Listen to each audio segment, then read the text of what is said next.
Hi everyone, a warm welcome once again from Edu-Astro, and we are back with another fantastic episode on the divisions of astrology. Now, why is this important? Because as we go forward and tell you a lot of things about the entire subject of astrology, you should also be aware of the fact that astrology does not mean only one type of astrology. Astrology is a divine science, and there are many different streams how this science is used. So a knowledge of that would obviously help you not only to understand but appreciate that across the world, this particular science has been there, you can say from the dawn of civilization in different ways and formats. But currently, we'll just focus on three, four types of things, which are the latest ones, which are very, very, recent to you, that you understand the depth of it, right? So welcome Deepak once again, and we are Thank you, back with Kabir. another bombastic topic. Of course. So we are going to have a great discussion today. And Looking forward to the discussion again. I'll just give a small brief about that. See, in our daily lives, when we heard the term of astrology, immediately our mind goes into planets, houses, charts, combinations, the impact which it will create on human lives, on mundane life, and all that stuff. Yes, it is correct.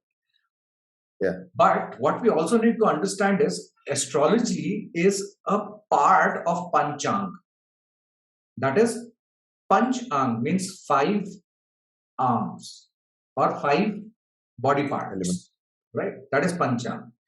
Karn, Tithi, Yog, all these things. And there is another thing called Jyotish.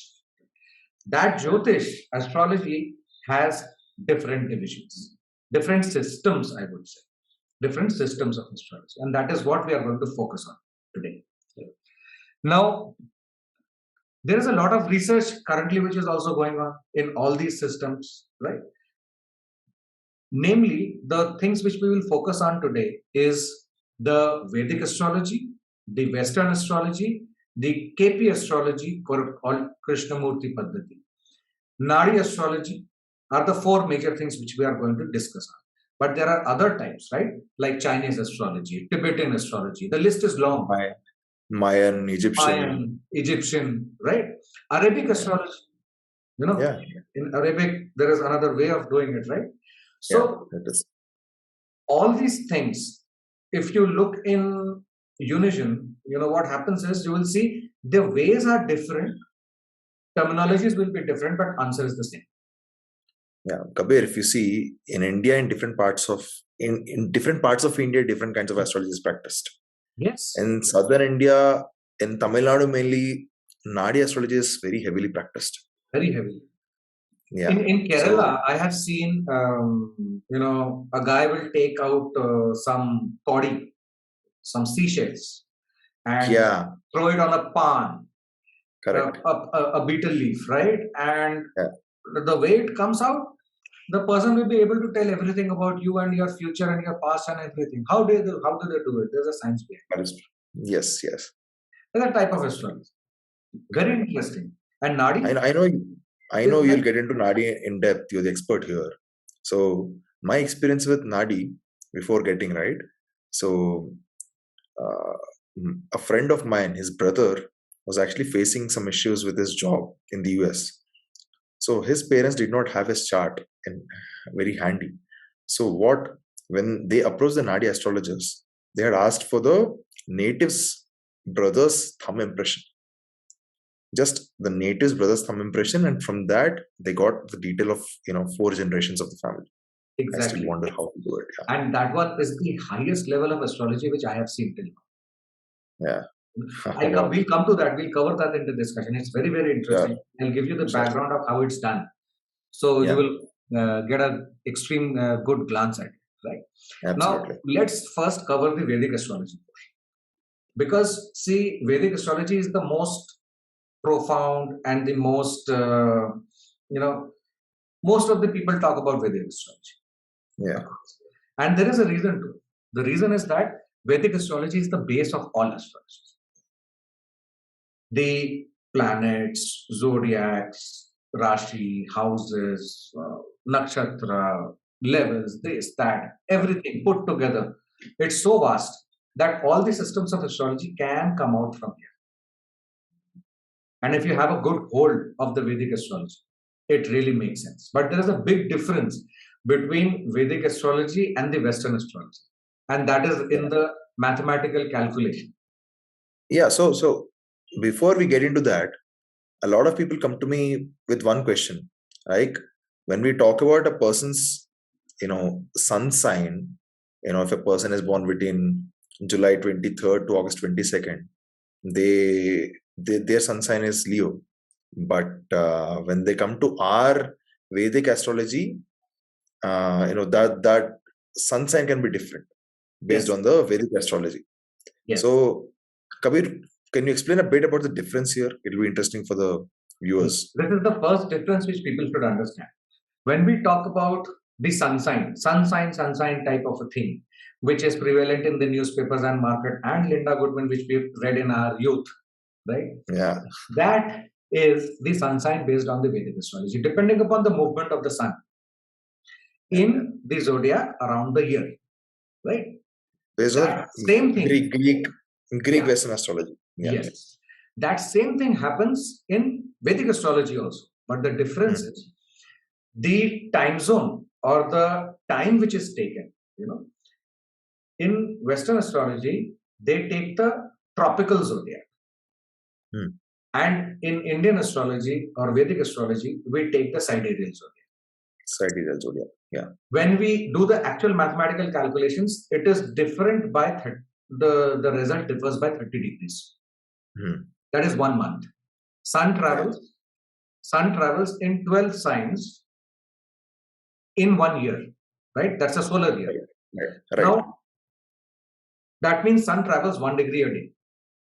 Right. In 30 days, it will travel 30 degrees. 30 degrees is equal to 1 sign. Right? Correct. So, what happens is the difference between the tropical zodiac and the sidereal zodiac is 30 degrees. Right. So, as per the example which you gave, if the sun sign, as per Western astrology, is Libra, the sun sign, as per Vedic astrology, will be Virgo. Yeah. It will be 30 degrees behind, 1 sign behind. That is there might be an overlap as well. Yes, there can be an overlap depending upon the degrees what we are calculating, but it will be 30 degrees difference. That is the reason why you should actually refrain from understanding yourself as a Libran according to the thing which you read in paper, and then coming and asking that I am a Libran, what will happen with me in Vedic astrology? It doesn't work like that. It doesn't work like that. And one more thing. When people talk about the Rashi in Vedic astrology, it is where the placement of the moon is. Yes. And the moon, where is it placed? What ascendant or which house is rising in the eastern horizon at the time of your birth, your ascendant or lagna. These two are the main factors which needs to be seen in Vedic astrology. And from there we get a lot of deep insights and all that stuff. Correct. So, this is the major difference. 27 nakshatras, 108 pada or charans of nakshatras, 12 rashi, 12 houses, 9 planets, all combined together is the result which Vedic astrology gives. Now, our ascendant or the sign which is rising on the eastern horizon, right? Due to the rotation of the earth, it changes every 2 hours. Right. Say, for example, I am born at 8 a.m. and at 0 degree, Aries sign is rising. Right. That day at 10 o'clock in the morning, it will be Taurus. It will be Taurus, which is rising. So, any person who is born on that day at 10 o'clock will have an ascendant of Taurus. So, 2 hours will be the difference of every ascendant. Now, this is too big a time for understanding the difference between the lives of different people. So, does that mean that everybody who is born from 8 a.m. to 10 a.m. will have the same life because of the ascendant being the same? No. Absolutely not. And for that, we need to go deeper. That means you divide the entire one house into different divisions. And that is an entire science behind itself in our entire Vedic astrology. There are 20, and they are called divisional charts when we start breaking the houses and making different placements. There are 20 types of divisional charts over here in Vedic astrology, the main ones, excluding the higher divisional charts of D81, D108, D144. D means division, right? D144 means 144 divisions of the 30 degree of ascendant, right?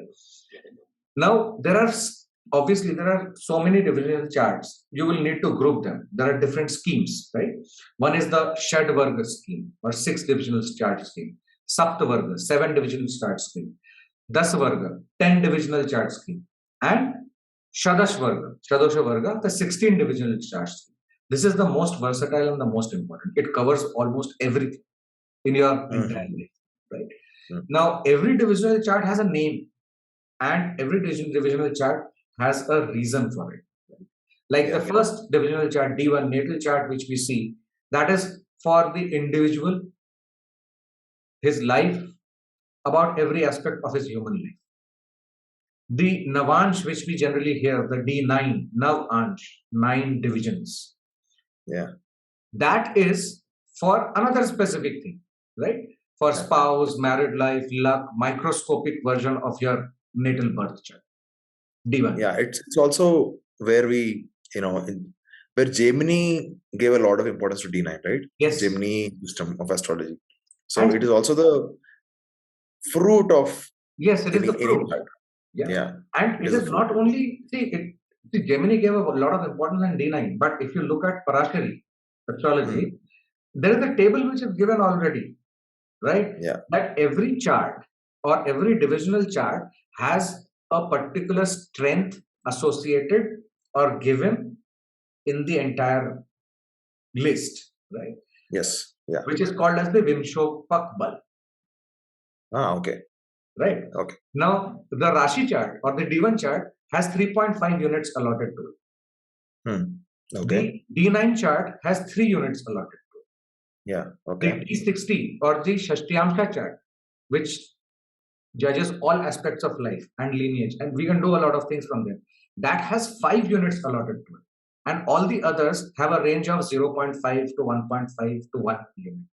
So if you look at all these 3 So does this mean to actually assess someone's chart, we need to look at D1, D9 and D60, all 3 of them? Yes, always. That is how you need to look at it. First D1, D9, D60. D1, D9, D60. That is how you get the answer. Does the way you study look at D1 and D9 or D60, does the technique or, does it change? Or depends upon person to person. There are many techniques. Okay. Sometimes you can just rotate the D9 and make it the same, and you can Ascendant and all. Ascendant, and you can do it. There are many techniques, but you need to ensure that you are looking at all these 3 at all points of time. Okay. For example, I want to know about the wealth, speech, and family of the person. I have to look at D2 Hora chart also. Yeah. Okay. If I want to know the achievements in academics, learning, and education pattern, I need to look at the D24 also. Okay. Got it? And there are some other charts like D5, D6, D8, D11, which are not in these 20, but they're separate. But if I want to see the past life merit, spiritual inclinations, and the mantra siddhi of a person, I need to look at D5 also. Okay. Got it. Right? So like this, the divisions are made in such a manner. D20, D24 as well, right? Yes. Yeah. And D12 will tell you about your lineage and your all the other things which are coming. Yeah. Okay. So what happens is, the reason I'm telling you this is because when you're looking at Vedic astrology, you see the depth it goes to. It is amazing. It is just amazing. Yeah. You can know the difference of lives of twins very clearly when you look into divisional charts. That is why this particular system has been. Correct. Now we move on to Western astrology. What happens there? Yeah, sure. So we were discussing about Western astrology, right? I mean, it is we went back to Linda Goodman, how she mentioned, sun sign, sun moving into each sign for the specific dates right? Which Yeah, is again different from our Vedic astrology, where there's a 30 degrees difference between the sidereal and tropical zodiac, yeah, and Western astrology actually uses a tropical zodiac here. So correct. this is in our newspapers a column which comes. It's actually very vague prediction based on the sun sign, though it can be used for entertainment purposes. Yeah, Whatever comes in the newspaper columns, but it does not apply to each individual in a very in deep a manner. specific manner. It will not. It will not. It is very, very general. It Yeah, can give you directional sense at sometimes, correct. but Yes. Yeah. from a deeper standpoint, you need to really look into the individual's chart. And at the Yes. same time, Western astrology uses Uranus, Pluto, Neptune as planets. Right. Right. Right. That is one big difference. Correct. Wherein Vedic astrology ensures that 9 planets are enough. Yeah. There's a big difference out there. Right? Correct. Now, look at KP Astrology. Now, this is another dimension altogether. We just spoke about 12 Rashi, 27 Nakshatra, all that stuff. 30 degrees of one house and all that stuff. KP Astrology goes a step further, looks at nakshatras and calculates sublots.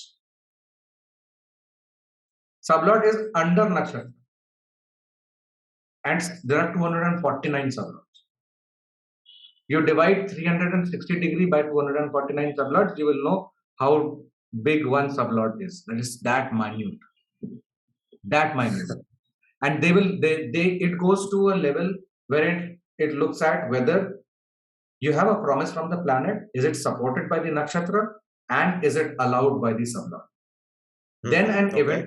event occurs. And obviously the ruling planet is another concept in KP astrology, which is the most important when you are practicing.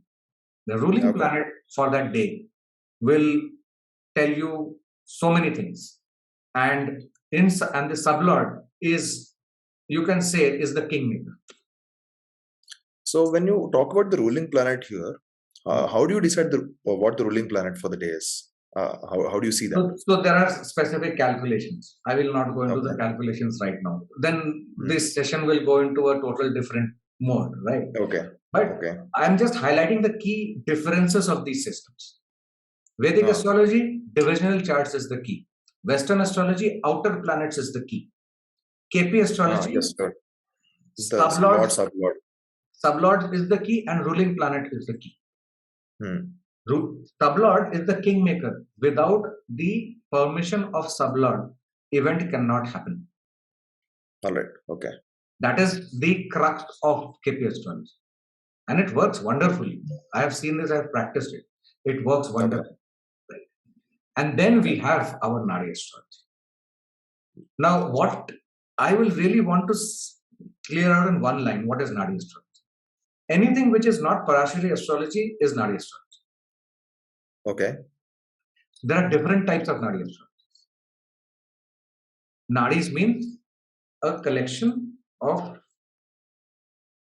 things which are written in a patra, and the sutras are there and everything. Nadi is actually the pulse, where you actually get the pulse of the horoscope, pulse of the native. That is what is Nadi. The deeper meaning of a Yes. chart, basically, of a person. Deeper Yes. meaning of the chart. You have Bhrigu Nadi, you have Shiva Nadi, you have Dhruva Nadi, you have Saptarshi Nadi, you have Chandrakala Nadi, you have Meena Nadi, you have so many Nadis. You have Agastya Nadi, the thumbprint one which you just now spoke about in the beginning. Yeah. That's Agastya Nadi. Agastya Nadi. Okay. They use D150, 150 divisions. Yes. Even Chandrakala Nadi, you have 150 divisions. D150. 30 degrees divided into 150 divisions. Just imagine what happens. Correct. Yeah. It is so deep. And the best part, every human's fingerprint is different. Everybody accepts that fact. Absolutely. But yes. when you look at that science, when you give the thumbprint, what they have done is they have been able to culminate all the thumbprints across the world, generations and times, into 7 different categories. Okay. And those 7 different categories, they get together and then go ahead and tell you where you are originating from and calculate your DNA. Thus, you are able to see from one thumbprint, 4 generations, what is going to happen or what has. This is very interesting, Kabir. This It's is really extremely interesting. interesting. I have tried to find out material behind this and learn this. I haven't been successful. I haven't met anybody who can actually tell me something about this. I have extreme interest to learn this type of thing. But when I go to a Nadi astrologer, they will take the thumbprint and they will read from the patras, right? But Yeah. they can only translate it. They can't teach. Uh, That has not okay. been transferred. That knowledge has been not been transferred. I don't know. There might be, but I don't know. Right? But Yeah. and that is written in ancient Tamil. Yeah. Of So course. Yes. only those guys can read and translate what is written. So there are 12 chapters of life, 13 chapters of life. Every chapter is written out there, and the best part about that is, so the story goes like this: that Agastya Muni had attained enlightenment and he knew what is going to happen. He cracked the code of life. He started going and telling everybody. So Bhagwan Shiv came and said, not happening. Please, you cannot go and tell everybody till somebody comes to you. So Yeah. then it was decided that what I will do is, whatever I know, whatever I see, I will write it down in a manner that all the people who are my disciples or the disciples of my disciples for generations to come, they will have this knowledge and they can tell anybody who comes to them and ask them, then they can tell anybody. So they Okay. have done it in such a manner. They, at that point of time, that person, he is sitting here and he is dictating, and the other people, his disciples, are writing. Okay, he is dictating. He is writing. What is he dictating? He is dictating what type of a person will come at what time to this particular disciple and ask for this. What should be told, what should not be told, and then when is the next time is he going to come, and blah blah blah. He has gone to that level and decoded that, and everything has been done in 108 scripts. That's it. That is the Oh beauty of it. wow. You do not have a library, you have 108 pothis. That's it. You go to anybody, anywhere, any generation, anywhere. And the best part, All. they will take your thumbprint and they will tell you one thing. If you are not destined to come here, we will not find your pothi. If you are Ah. destined to come here, we will find your pothi. It has happened with my friends. I have sent them when they asked for the help. I have sent them there long time back. Their pothi was not found. 3 years later, they go, their pothi is found. Okay. That is the level of science this Agastya Nadi has. And one interesting experience of Nadi Astrology for my friend, they actually mentioned that that person had a birthmark below his navel, Yes, and the same birthmark his grandfather had. they will tell you, and those things which are written over there, they are so interesting. You just don't know how to decode it. That's the problem. Yeah. How it has happened, and I am still looking for a person who can teach me that, because that Yeah. is the ultimate what I can learn. Yeah.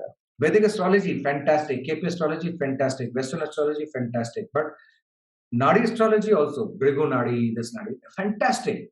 I've read all these things. I'm still reading, keeping on learning, but I have not been able to catch hold of anybody who can teach me that Agastya. Now, I have not seen any script also till today. Yeah. I don't know. Yeah. Sometime, God willing, I might come across something. I don't know. But it is way beyond. And in Nadi, there are so many different types of things, right? In some Nadis, in Bhrigu Nadi, you will take Jupiter as the key and Right. rotate the chart accordingly. Right. Somewhere, like the other day, we were discussing, Saturn is considered as a benefic and Jupiter Yeah. is considered as malefic. Yes. Yeah. The reason is it's very interesting actually.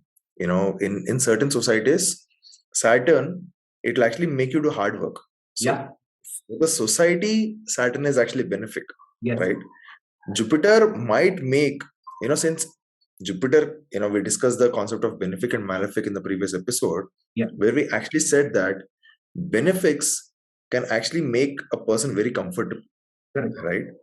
And, there can be a result of laziness, can be result of laziness, which is not very supportive to the society system. That's why Jupiter is considered malefic and Saturn is considered benefic. So there are many divisions, many ways in which all these things have evolved, right? And everybody has the answer. The answer is the same, but the methods are different. No matter what the technique is. And the reason why we are doing this episode today is so that our viewers and listeners can appreciate the fact that the science is so divine and so vast that one entire lifetime is very less to actually learn this entire thing. True that. And people who have interest, they can obviously get in touch with us. Yeah. There are so many books in the market. You can just keep on reading, learning, practicing, and you will find it's just takes you to a different level. It teaches you a way of life. Absolutely. So these are the things which we wanted to bring out, because after this, we start off with our main technical things, or rather, I would say the main pinpointed, most interesting portions which we are going to bring out to our viewers and listeners after creating this base. So we'll be back again next week. Before that, any closing comments you have, Deepak? Yeah, so this is such a beautiful session. I mean, the different, legs of astrology, different branches of astrology. We were discussing about Mayan astrology as well, right? So, there is Chinese astrology, there is Tibetan astrology, there are different kinds. Like during earlier times, like we have different symbols, right, for each, zodiac, and it varies. For example, Libra has a balancing scale as a symbol. In Mayan calendar, they actually used animals to represent each zodiac, just animals, and just like in Nadi Astrology, where people were actually, distributed as 7 categories, as you were saying. Yeah. In Mayan astrology, people were actually categorized based on an animal. One animal, and they would go in depth based on the characteristics of that animal. Exactly. And they would be so accurate in terms of getting those characteristics related into human life. It is amazing. Like in Brihu Nadi, the emphasis is laid on the planetary positions. In Saptarshi Nadi, the emphasis is on the houses and the lords of the houses. Yeah, okay. Methods are different. Answer is same. But when you learn this, it is mind-blowing. Absolutely. Right. So, I think we have been able to create some excitement in the minds of the viewers. So next series onwards, we are going to go a bit away from the generalization of the subject and the general things. It's getting into specifics slowly for everybody's benefit. And thank you very much once again, Deepak. And we'll see you next week. And all the viewers and listeners, please like, subscribe, share, read our blogs, contact us at contact@edu-astro.com. Visit the website www.edu-astro.com, and we will see you next week with another very interesting episode. Absolutely. Thank you very much, Kabir. This has been such a pleasure, such a lovely session that has been. And viewers, please like, share, and subscribe to Edu-Astro. Yeah, see you next week again. Thank you. Take care. Bye-bye.